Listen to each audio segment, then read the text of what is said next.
Hello friends, मैं सी पुनीचान आपका स्वागत करता हूं आपके अपने यूट्यूब चैनल पर। दोस्तों, आज की वीडियो में यहाँ पर मैं आपको बताने वाला हूं TDS return 24Q, 26Q, 27Q। अगर आप जो है फर्स्ट टाइम यहाँ पर अपने रिटर्न को फाइल कर रहे हैं टीडीएस या टीसीएस की, तो आपको इस तरीके से प्रोसीड करना होगा।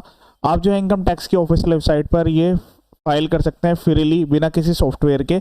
सबसे पहले जो है इसके लिए आपको एक यूटिलिटी की रिक्वायरमेंट आएगी, तो आप गूगल पर टाइप करेंगे टीडीएस आरपीयू। तो उसके लिए यहाँ से जो है आपको आरपीयू फाइल डाउनलोड कर लेनी है। इस वाली जो रिटर्न प्रिपरेशन यूटिलिटी है, इसके द्वारा हम ये जो है रिटर्न प्रिपेयर करेंगे। तो अगर आपकी फर्स्ट टाइम रिटर्न है तो भी आप इस तरीके से प्रोसीड कर पाएंगे। 5.9 इसका वर्जन है और जल्दी यहाँ पर ये नया फॉर्म आने वाला है। तो मैं उन सारे फॉर्म्स के रिगार्डिंग अलग से वीडियो अपलोड करूंगा अपने यूट्यूब चैनल पर। अभी फिलहाल के लिए आज की डेट में मैं पूरा प्रोसेस आपको बताऊंगा और एक लाइव आपको फाइल करके भी दिखा दूंगा। जो फाइलिंग है वो हमारी इनकम टैक्स की ऑफिशियल जो वेबसाइट है हमारी इनकम टैक्स वाली, उसी पर ही होगी। सबसे पहले आपको यहाँ आकर अपना जो टैन नंबर है, ध्यान रहे पैन नंबर अलग होता है और टैन नंबर अलग होता है, तो टैन नंबर को रजिस्ट्रेशन करना होगा। यहाँ पर जब आपका रजिस्ट्रेशन कंप्लीट होगा फिर लॉगिन करेंगे। लॉगिन करके यहीं पर ही आप जो है इस टीडीएस रिटर्न को या टीसीएस रिटर्न को अपलोड करेंगे। तो टैन नंबर आप जो है 77 रुपीज़ में अप्लाई कर सकते हैं, उसके लिए मैंने सेपरेट वीडियो बनाया हुआ है। फिर उसके बाद चालान, तो टीडीएस के चालान आपको सही तरीके से सही सेक्शन में जमा करने हैं। पहले असेसमेंट का कॉन्सेप्ट था, अब टैक्स ईयर का कॉन्सेप्ट आ गया है, ठीक है। उसके अलावा जब आपका चालान जमा हो गया, उसके बाद अब रिटर्न फाइलिंग का यहाँ पर टाइम आता है। 3 महीने में एक बार रिटर्न फाइल होगी। सबसे पहले यहाँ टैन नंबर डालेंगे, पासवर्ड डालकर लॉगिन कर लेंगे। अब इसके अलावा जो फॉर्म्स है, अब नए चेंज फॉर्म्स आएंगे 131, 140, 143, 141 के लिए तो मैं ऑलरेडी वीडियो बना चुका हूँ। उन सारे फॉर्म्स के लिए मैं अलग से वीडियो अपलोड करूंगा, वो भी इसी वाली वेबसाइट पर अपलोड होगी। टैन नंबर आपका वही रहेगा। चालान का जो प्रोसीजर है वो चेंज हो चुका है, जो चालान आपको सही तरीके से भरना है। फिर हम यहाँ पर रिटर्न फाइल करेंगे। लॉगिन करने के बाद हमें यहाँ पर जो है ई फाइल में जाना है, ई पे टैक्स में जाना है। सबसे पहले हम जो चालान है वो डाउनलोड करेंगे। तो अभी यहाँ पर जो 24Q, 26Q उसके लिए चालान से इनकम टैक्स एक्ट 1961 में ही जमा होंगे और यहीं से हमें जो है ये चालान डाउनलोड करने हैं। उसके हिसाब से फिर हम रिटर्न यहाँ पर सबमिट करेंगे। कंटिन्यू पर क्लिक करेंगे। उसके बाद यहाँ पर चालान हिस्ट्री में आपको जो है पेमेंट हिस्ट्री में जाना है। तो जो आपकी पेमेंट हिस्ट्री है वो यहाँ पर आपको दिखाई देगी। देखिए 2 चालान जमा हो रखे हैं, 3 डॉट्स पर क्लिक करेंगे, डाउनलोड कर लेंगे। तो मैं अभी यहाँ पर सारा डाटा जो है फोल्डर में सेव कर लेता हूँ। एक तो मुझे चालान डाउनलोड करने हैं, दूसरा CSI फाइल डाउनलोड करनी है, और फिर उसके बाद मेरे पास जो डाटा है उसके हिसाब से मैं प्रिपेयर करूँगा, ठीक है। तो मैं यहाँ पर अभी एक नया फोल्डर बनाकर उसमें सारी चीज़ें सेव कर रहा हूँ। आप भी जब भी डाटा को तैयार करेंगे तो इसी तरीके से फोल्डर में डाटा को एंटर करते हुए सेव करेंगे, ठीक है, ताकि आपको फ्यूचर में कभी भी रिक्वायरमेंट हो तो आप उसी हिसाब से जो अपनी रिटर्न है उसका डाटा फैच कर पाएँ। और दूसरा, जब हम फॉर्म 16 जनरेट करेंगे उसके लिए भी इसकी रिक्वायरमेंट आएगी। उसके बाद चालान, CSI फाइल डाउनलोड। तो यहाँ पर आप अगर फर्स्ट टाइम रिटर्न भर रहे हैं तो आपको इसमें डेट का क्राइटेरिया देना है कि कहाँ से कहाँ तक आपकी जो चालान की फाइल है वो आपने जमा किया, मतलब अप्रैल से लेकर, तो मैं अभी 1 अप्रैल से लेकर और पूरी एंड तक आज की डेट तक की ले लेता हूँ। तो इस पीरियड में जितने भी चालान हैं वो इसमें रिटर्न में कंसिडर किए जाएंगे, ठीक है। तो यहाँ पर डाउनलोड CSI फाइल पर क्लिक करके और आपको जो है ये फाइल भी डाउनलोड कर लेनी है। ये तो फाइल हमारी इंपोर्ट होगी यूटिलिटी में, ठीक है। अब जो हमने वो आरपीयू फाइल डाउनलोड करी है वो मैं आपको दिखा देता हूँ। उसको हमें यहाँ पर राइट क्लिक करना है और जो टीडीएस की फाइल है इसको हमें अपने सिस्टम में एक्सट्रैक्ट कर लेना है। तो एक्सट्रैक्ट हियर पर क्लिक करेंगे। इसके लिए आपके सिस्टम में WinZip और WinRAR होना जरूरी है, ठीक है। तो उसका आपको ध्यान रखना होगा। ये इस टाइप की फाइल यहाँ पर आ जाएगी। मैं फोल्डर ओपन करके आपको दिखा देता हूँ। इसमें से आपको इस चीज़ का ध्यान रखना है, आपके सिस्टम में एक तो WinZip WinRAR होना जरूरी है और उसके अलावा जो है जावा यूटिलिटी भी होना जरूरी है। अब यहाँ पर एक फाइल मिलेगी TDS RP, उस पर आपको क्लिक कर देना है। क्लिक करते हैं यहाँ पर जो है यूटिलिटीज़ के लिए ओपन हो जाएगी। अब ये जो यूटिलिटी ओपन हो गई है इसमें हम डिटेल्स फिल आउट करेंगे। उसके बाद हम रिटर्न फाइल करेंगे। तो आप फर्स्ट टाइम यूजर हैं तब भी सेम यही प्रोसेस रहने वाला है और बिना किसी डिजिटल सिग्नेचर के आप जो है इसको इनकम टैक्स की साइट पर अपलोड कर सकते हैं, ठीक है। तो 2 चीज़ें यहाँ से डाउनलोड कर ली हमने। अब इसके बाद हम ई फाइल में जाएंगे, फाइल इनकम टैक्स फॉर्म पर क्लिक करेंगे। अच्छा, ये मैं आपको ये भी एक बार दिखा देता हूँ। अब तक इसकी कोई भी रिटर्न फाइल नहीं हुई, फर्स्ट रिटर्न ही जा रही है। तो अगर आपको पुरानी कोई रिटर्न फाइल हो रखी है वो आपको देखनी है तो वो भी यहाँ पर आप देख पाएंगे। ई फाइल में ही व्यू फाइल का ऑप्शन आता है, यहाँ पर व्यू फाइल फॉर्म्स का। तो अगर हमारी ये सेकंड, थर्ड या फर्दर कोई रिटर्न है तो प्रीवियस रिटर्न का नंबर डलता है। अभी तक कोई फॉर्म फाइल नहीं हुआ और फर्स्ट टाइम हम यहाँ पर फाइल कर रहे हैं। तो अगर आप फर्स्ट टाइम कर रहे हैं, सेकंड बार भी कर रहे हैं, दोनों में सेम प्रोसेस रहने वाला है। बस एक माइनर से डिफरेंस है वो मैं आपको बता दूंगा। तो अब यहाँ पर अलग अलग फॉर्म आपको देखने के लिए मिलेंगे। अब सेलेक्ट करना है 1961, इसी में हम रिटर्न जा रही है हमारी। इसको हम यहाँ पर 30th तक जो है एक्सट्रैक्ट कर लेंगे। फिर उसके बाद deduction of tax at source, file now पर क्लिक करना है। लैड गैस स्टार्टेड पर क्लिक कर देना है। यहाँ से आपको जो है पीरियड सबसे पहले फॉर्म सेलेक्ट करना है। तो 24 क्यू सैलरी के लिए ये आपका नया फॉर्म हो गया है 131, 26 क्यू जो है वो 140, उसके अलावा 27 क्यू जो है वो आपका नया फॉर्म आएगा। सो 27 जो ई क्यू है वो आपका हो गया 143। तो इस तरीके से यहाँ पर अलग अलग फॉर्म देखने के लिए मिलेंगे। मैं अभी यहाँ पर 26 क्यू अपलोड कर रहा हूँ। उसके बाद फाइनेंशियल ईयर, तो फाइनेंशियल ईयर आपको लेना है 25-26, और मैं भी Q4 के लिए कर रहा हूँ। आपको जिस भी क्वार्टर के लिए फाइल करनी है तो आपको जो है वो सेलेक्ट करना होगा, उसके अकॉर्डिंग ही फिर यहाँ पर जो है हमें डिटेल्स बनाकर अपलोड करनी है। ठीक है, प्रोसेस बिल्कुल सिंपल है, आसान है। वीडियो को पूरा एंड तक देखिएगा। उसके बाद रेगुलर पर क्लिक करेंगे। अब यहाँ पर हमें फाइल अटैच करनी है जो कि हम जनरेट करेंगे जो हमारी यूटिलिटी है इसके द्वारा।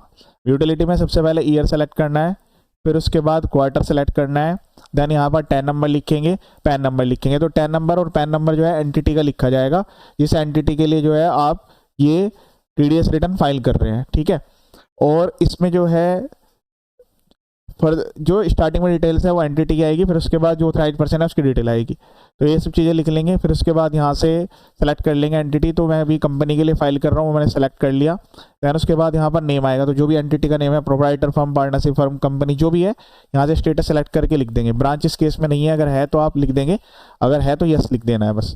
फिर उसके बाद एड्रेस आएगा प्रॉपर, तो प्रॉपर एड्रेस यहाँ पर लिखना है, ईमेल आईडी, मोबाइल नंबर लिख देना है। ठीक है, अगर लास्ट रिटर्न से आपका एड्रेस चेंज है तो यस, अदरवाइज नो करेंगे। फिर उसके बाद यहाँ पर जो इस एंटिटी के बिहाफ पर ऑथराइज्ड पर्सन है टीडीएस डिडक्ट करने के लिए, उसकी डिटेल आएगी। तो ये डिटेल भी आपको ध्यान से पढ़नी है, नेम, उनका पैन नंबर, उनका address, designation, email ID, mobile number. Last return से कोई एड्रेस चेंज है तो नो, क्योंकि फर्स्ट रिटर्न जारी है। क्या इससे पहले भी इसकी रिटर्न फाइल हुई है? नो, क्योंकि ये फर्स्ट रिटर्न यहाँ पर फाइल हो रही है। अगर यहाँ पर यस होता उस केस में बस ये माइनर डिफरेंस है, अगर आपकी फर्दर कोई रिटर्न है तो वहाँ पर जब ये जहाँ मैंने इनकम टैक्स की साइट पर अभी ऑप्शन दिखाया है वहाँ पर सारी रिटर्न आ रही है, तो लास्ट वाले रिटर्न का नंबर डलता है यहाँ पर। वैसे टीडीएस के रिगार्डिंग में ऑलरेडी काफ़ी सारी वीडियो अपने यूट्यूब चैनल पर अपलोड कर चुका हूँ, वो एक बार आप देख लीजिएगा। फिर उसके बाद चालान, अब हम यहाँ पर चालान ऐड करेंगे। तो जैसे इस केस में 2 चालान जमा है, 2 पर क्लिक करेंगे, ओके पर क्लिक कर देंगे। ये टीडीएस का अमाउंट ये उसी चालान में से देख के लिखना होगा। मैं अभी आपको बता देता हूँ, ये फोल्डर मैंने डाउनलोड किया है। डाटा यहाँ पर कॉन्फिडेंशियल है, उसको हाइड किया गया है। ये पीडीएफ फाइल में आपके सामने यहाँ पर ओपन कर रहा हूँ। ठीक है, तो इस तरीके से आपको चालान देखने के लिए मिलेगा। इस चालान में से बीएसआर कोड, डेट, चालान का नंबर और अमाउंट, ये 4 चीज़ें यहाँ पर लिखनी होती है। तो ये सब कुछ आपको यहाँ से देखने के लिए मिलेगा। तो वो आपको सबसे पहले यहाँ पर टीडीएस की अमाउंट लिख लेनी है। अगर इसमें आपने कोई इंटरेस्ट भी भरा है वो लिखेंगे, कोई अदर अमाउंट भरा है वो भी लिख देंगे। उसके बाद यहाँ पर बीएसआर कोड लिखना है, यहाँ पर डेट ऑफ डिपॉजिट, देन उसके बाद यहाँ पर चालान का नंबर, और यहाँ से आपको सेलेक्ट करना होगा 200। ये जो ऑप्शन है ये अनेबल होंगे, इसमें 200 सेलेक्ट कर लेंगे। ठीक है, तो सबसे पहले हम चालान की एंट्री करेंगे। आपके एक रिटर्न में 2 चालान है, 3, 10, जितने भी चालान है वो सब आपको यहाँ पर रिटर्न में ऐड करने होंगे। क्वार्टरली फाइल होती है, तो जो भी आपके मतलब जनवरी, फरवरी, मार्च के रिगार्डिंग डाटा है वो यहाँ पर आएगा। चालान आपका कोई पुराना है, वो अनयूटिलाइज रह गया है, तो वो चालान भी आप यहाँ पर ले सकते हैं, वो यहाँ पर अलाउ किया गया है। उसके बाद एनेक्जर में क्लिक करेंगे। अब यहाँ पर हमें करना है इंसर्ट रो पर क्लिक करना है। पहले रो के अगेंस्ट में कितने % का आपने टीडीएस काटा है वो आपको यहाँ पर मैनुअली एंटर करना है, मतलब 1, 2, 3 नंबर्स डालने हैं, फिर उसके हिसाब से रो एनेबल होगी। इस तरीके से यहाँ पर इसको एनेबल कर लेता हूँ। देन उसके बाद अब सेक्शन सेलेक्ट करना है, 194C, 194IA। तो देखिए यहाँ पर जो है ऑप्शन दिए गए हैं देखने का भी, आप हल्का सा इसको ड्रैग करेंगे तो यहाँ पर आपको देखने का ऑप्शन आ जाएगा। ठीक है, तो मैं अभी यहाँ पर 194C के लिए कर रहा हूँ, तो इसमें ऐसे लिख रहा होगा जैसे 4IA, 4I, तो कुछ के लिए लास्ट वाली डिजिट दी गई है और कुछ के लिए डायरेक्ट है। जैसे कॉन्ट्रैक्टर की पेमेंट के लिए 194C, इसको कॉपी करके कंट्रोल V करके आप पेस्ट भी कर सकते हैं यहाँ पर, और जो डाटा है वो आपका कॉलम वाइज कॉपी हो जाएगा। डायरेक्टली रेफरेंस नंबर में कोई डिटेल देने की मैंडेटरी रिक्वायरमेंट नहीं है। उसके बाद हम यहाँ पर पैन नंबर लिखेंगे, जो भी वो पर्सन है जिसका आपने टीडीएस डिडक्ट किया हुआ है उसका पैन नंबर आएगा, नेम लिखना है आपको। तो ये आपके ध्यान रहे पैन कार्ड से मैच करके तभी डालिएगा, अदरवाइज रिटर्न डिफॉल्ट हो सकती है। मिसमैच पैन के रिगार्डिंग 20% की लायबिलिटी जो है वो आ सकती है। फिर उसके बाद डेट ऑफ पेमेंट और डेट ऑफ जो आपकी डिडक्शन, 2 अलग अलग डेट्स होती है। अगर आपकी दोनों सेम है तो दोनों में यहाँ पर सेम लिखेंगे, डेट ऑफ पेमेंट या क्रेडिट, डेट ऑफ डिडक्शन। अगर अलग अलग है तो अलग अलग लिखना है। देन उसके बाद अमाउंट, तो यहाँ पर जैसे आपका टीडीएस है आपका फॉर एग्जांपल 1 लाख की पेमेंट है, 1 लाख प्लस जीएसटी का एग्जांपल ले लेते हैं, 1 लाख प्लस 18% का जीएसटी 1,18,000, टीडीएस जो है वो 1 लाख पर डिडक्ट होगा, तो यहाँ पर पूरे 1 लाख की वैल्यू आएगी, यहाँ पर 90,000 नहीं आएगा। ठीक है, इस तरीके से यहाँ पर वैल्यू मैनुअली एंटर करेंगे। मैं 10% का भी रेट के हिसाब से आपको बता रहा हूँ, वैसे 194C का तो 1% या 2% का रेट है। तो अगर फॉर एग्जांपल 2% का रेट है तो यहाँ पर 2000 आ जाएगा TDS का, और उतना ही अमाउंट यहाँ पर आपको डिपॉजिट भी करना है। इसमें मिसमैच मत रखिएगा, बाकी सरचार्ज और सेस तो जीरो ही रहने वाले हैं, ठीक है। तो आपको ध्यान रखना है, यहाँ ग्रोस वैल्यू डालनी है, दैन उसके बाद डेट ऑफ डिडक्शन डाल देना है। उसके बाद ये डिडक्टिव कोड तो ऑटोमेटिकली आ जाता है पैन नंबर के बेस पर। यहाँ पर आपको रेट डाल देना है जिस भी रेट से डिडक्ट हो रखा है। बस आपकी जो फाइल है कंप्लीट हो चुकी है। मैं आपको एक प्रीफिल डाटा यहाँ पर दिखा देता हूँ जो कि ऑलरेडी भरा हुआ है, ठीक है। तो यहाँ पर जो डिटेल्स है कुछ इस तरीके से दिखने वाली है। डाटा यहाँ पर कुछ हाइड किया गया है, जो मैंने यहाँ पर मैंने आपको बताया वो ध्यान से देखिएगा। ये TDS की यहाँ पर वैल्यू लिखी गई, एक्स्ट्रा कोई अमाउंट जमा नहीं हुआ है। उसके बाद यहाँ पर BSR कोड, डेट्स लिखी गई हैं। उसके बाद चालान अमाउंट, और यहाँ पर minor head, major head 200। Then उसके बाद यहाँ पर डायरेक्टरी डिटेल, तो जैसे मैंने आपको बताया था यहाँ पर सेक्शन लिखे गए हैं। ये वाला जो एरिया यहाँ पर ब्लैंक है। उसके बाद पैन नंबर है, पार्टी का नेम है, डेट है, अमाउंट है, TDS की वैल्यू है। उसके बाद यहाँ पर टोटल टैक्स जो भी डिपॉजिट किया गया है। उसके बाद यहाँ पर रेट। इसके बाद आगे कुछ नहीं लिखना, देखिए सब डाटा यहाँ पर ब्लैंक है। उसके बाद हम क्रिएट फाइल पर क्लिक करेंगे, पहले पेज पर आ जाएंगे। उसके बाद ब्राउज पर क्लिक करना है, और जो वो आपकी CSI फाइल हमने डाउनलोड की थी, ध्यान की रहे चालान की CSI फाइल, वो यहाँ पर सेलेक्ट कर लेनी है। ये फाइल सेलेक्ट करने के बाद यहाँ पर आपको सेलेक्ट करना है ब्राउज पर क्लिक करके कि किस फोल्डर में आप ये डाटा सेव कर रहे हैं। तो मैं सारा का सारा जो डाटा है जो मैंने डेस्कटॉप पर ही फोल्डर बनाया हुआ है उसमें मैं सेव कर रहा हूँ। यहाँ पर क्लिक करेंगे, उसके बाद न्यू फोल्डर क्रिएट कर लेंगे। यहाँ पर क्लिक करेंगे न्यू फोल्डर, उसके बाद सेव पर क्लिक कर देंगे। उसके बाद वैलिडेट पर क्लिक करेंगे, तो जो डाटा है वो यहाँ पर वैलिडेट होगा। ओके सक्सेसफुल का मैसेज आएगा। अगर आपका सक्सेसफुल का मैसेज नहीं आ रहा है तो यानी कि इसका मतलब कुछ एरर है, पहले आपको उसको करेक्ट करना पड़ेगा। ओके पर क्लिक कर देंगे, ओके। उसके बाद कैंसिल पर क्लिक करेंगे, यहाँ पर एक फोल्डर ओपन हो जाएगा, ठीक है। अब इसमें जो है यहाँ पर आपकी कुछ फाइल्स आपको देखने के लिए मिलेगी, तो ध्यान रहे ये पूरा फोल्डर आपको अपलोड नहीं करना, केवल एक फाइल है जो कि FView। तो देखिए यहाँ पर फाइल में टाइप भी आपको दिख रहे होंगे FView फाइल, बाकी ये कोई भी डॉक्यूमेंट नहीं लेना।